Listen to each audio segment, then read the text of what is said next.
We've had our crews out in that area. We did hear there were some small trees and fences down, but no major structural damage. So, Malcolm, if you're ready there, if you can hear me at all, tell us exactly where you are, what you're seeing, and if you've been able to talk to anybody and what's going on where you are there in Pine Manor.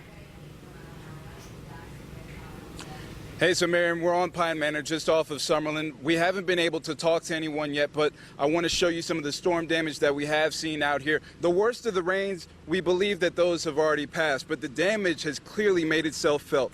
Take a look right here. You're looking at a tree branch that's clearly been knocked over. This person's fence, none of their fence was damaged, but you can see the tree is knocked over.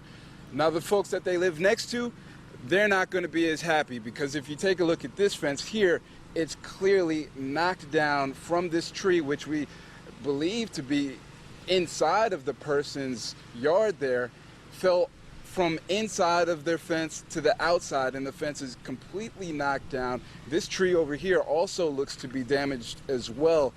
It's pretty upsetting news for these people, but as I said, the worst of the rainfall has already passed us here. Also, over on this side of the neighborhood, we saw a light post that was knocked down. Take a look here as our photographer Dan Ayers gets a shot of that. That's one light post that's been knocked down in this neighborhood. And the puddles are fairly bad throughout here, but people are able to drive throughout this neighborhood.